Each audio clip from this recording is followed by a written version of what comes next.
আসসালামু আলাইকুম। সবাই কেমন আছেন? আশা করছি সবাই ভালো আছেন। তো আজকে একটা ছোট মাছের চচ্চড়ি বেগুন দিয়ে হাতে মেখে সেটা আপনাদের সাথে শেয়ার করতে চলেছি।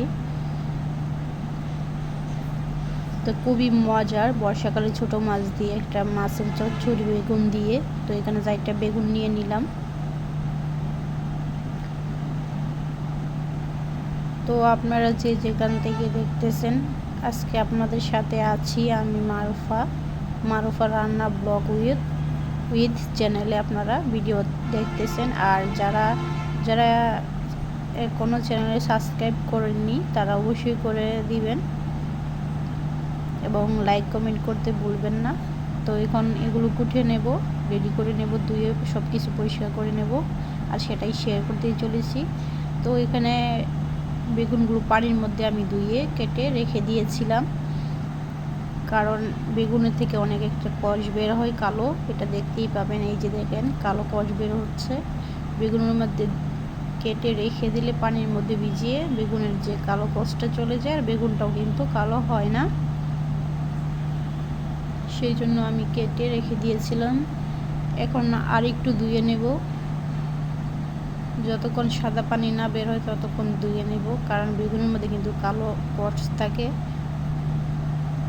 উপর দিয়ে এভাবে দেখা যায় না, কিন্তু পানির মধ্যে রাখবেন, ধুইবেন, তখন বুঝবেন যে কালো কষ। এটা অবশ্যই রাঁধুনিরা জানে, যারা রান্না করে রেগুলার তারা ঠিকই জানে। যারা গৃহিণী আছেন বা হাউস ওয়াইফ আছেন তারা অবশ্যই জানেন এটা। তো যাই হোক, এখন আমি এটা ধুয়ে নিলাম, এই সাদা পানি বের হয়েছে। তো এখানে এই যে ছোটো চাপিলা মাছ, ছোটো ছোটো চাদা মাছ আছে, মানে চান্দা মাছ আর বালিয়া মাছ, এগুলো সব কিছু মিলিয়ে আছে। এগুলো ছোট মাছ, সামুদ্রিক ছোট মাছ। যেহেতু বর্ষাকালে এখন অনেকটাই ছোট মাছ পাওয়া যায়, আর ওই দিন অনেকগুলোই কিন্তু ছোট মাছ নিয়ে আসছিলাম। ওই ভিডিওটা হয়তো আপনারা দেখেছেন, টমেটো দিয়ে চচ্চড়ি রান্না করছি যে ওইটা দেখেছেন অবশ্যই। অনেকগুলো মাছ আনছিল, তো অর্ধেক রেখে দিয়েছিলাম, অর্ধেক রান্না করেছিলাম। যেহেতু আমরা অল্প মানুষ এই জন্য সবগুলো লাগবে না। আর এখানে রসুন, কাঁচামরিচ আর পেঁয়াজ এগুলো নিয়ে নিয়েছি, এগুলো কাটবো না, এইভাবেই রেখে দিয়েছি। এখন এগুলো আমি থেতো করে নেব অন্যরকমভাবে। আমি প্রথমেই বলছি চচ্চড়ি রান্না করব, এই জন্য আজকে চচ্চড়ির মতো অন্যরকমভাবে দেব, এই জন্য এইভাবে এখন থেতো করে নেব এটাকে। যেহেতু বেগুন দেবো এটার মধ্যে, এই জন্য এইভাবে থেতো করে নেব।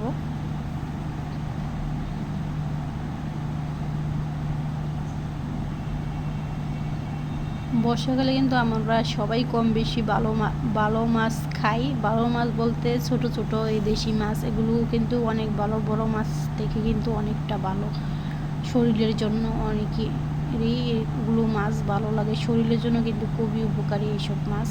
অনেকে কিন্তু বড় মাছ থেকে সবচেয়ে বেশি পছন্দ করে ছোট মাছ, অনেকে আছে এরকম। তো যাই হোক, লবণ আর হলুদ, ধনিয়া, মরিচের গুঁড়া সব কিছু দিয়ে হাত দিয়ে মেখে নেব।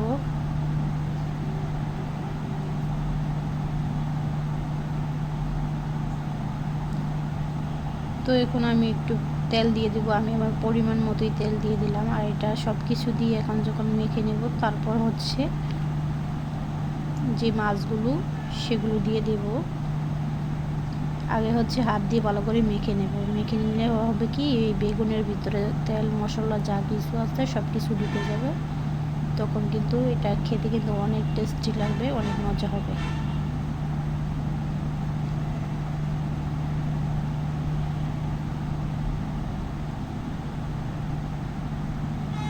আর যাদের হাত জ্বলে তারা কিন্তু আমার মতো এরকম করে হাত দিয়ে মাখলে হাত কিন্তু অনেক জ্বলবে। চামচ দিয়েও কিন্তু এটাকে মেখে নিতে পারেন, অথবা হাতের মধ্যে গ্লাস লাগিয়ে নিতে পারেন। তো মাখানো শেষ হয়ে গেছে, দেখেন কত সুন্দর মাখা হয়েছে। তারপরে কিন্তু আমি মাছগুলো এখানে দিয়ে দিব।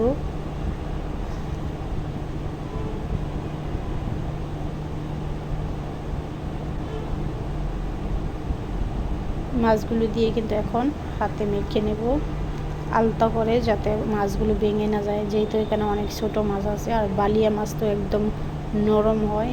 এগুলো মাছও আছে এটার মধ্যে, এই জন্যই কিন্তু আস্তে আস্তে মেখে নেব। তারপরে হাতটা ধুয়ে যতটুকু পানি দেওয়ার হাত দিয়ে চেপে চেপে পানি দিয়ে দেবো আমি পরিমাণ মতো। এই যে হাত দিয়ে চেপে চেপে পরিমাণ মতো পানি দিয়ে দিলাম।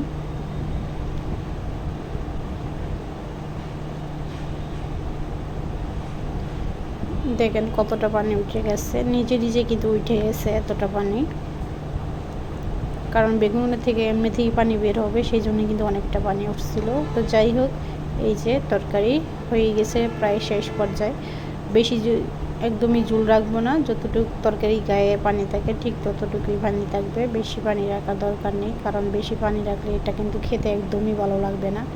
এই জন্য একদম পানি শুকিয়ে ফেলতে হবে। যেহেতু এটা বেগুনের তরকারি, বেগুনের মধ্যে কিন্তু অনেক পানি টেনে নেয়। তো এই যে দেখতে পাচ্ছেন সব পানি কিন্তু টেনে নিয়ে নিচ্ছে ঠান্ডা হওয়ার পর, একদম মাখা মাখা হয়ে গেছে। আর এটা যখন আপনারা খাবেন সামনে রেখে, তখনই বুঝতে পারবেন এটা যে কী ভালো লাগে আর কী স্বাদ হয়।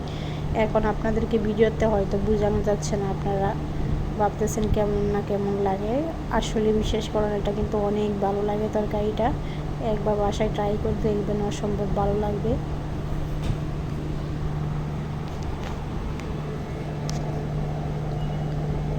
যারা ছোটো মাছ পছন্দ করে তাদেরকে এভাবে রান্না করে দিবেন, দেখবেন ভীষণ পছন্দ করবে।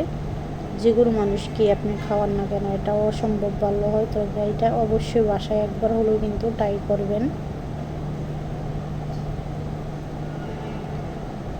তো ভিডিওতে জানাবেন অবশ্যই, ভিডিওর নিচে কমেন্টে জানাবেন, অবশ্যই আমি দেখে নেব আপনাদের কার কার ভালো লেগেছে, অবশ্যই কমেন্টে জানিয়ে দেবেন। ভালো থাকবেন, সুস্থ থাকবেন, আল্লাহ হাফেজ।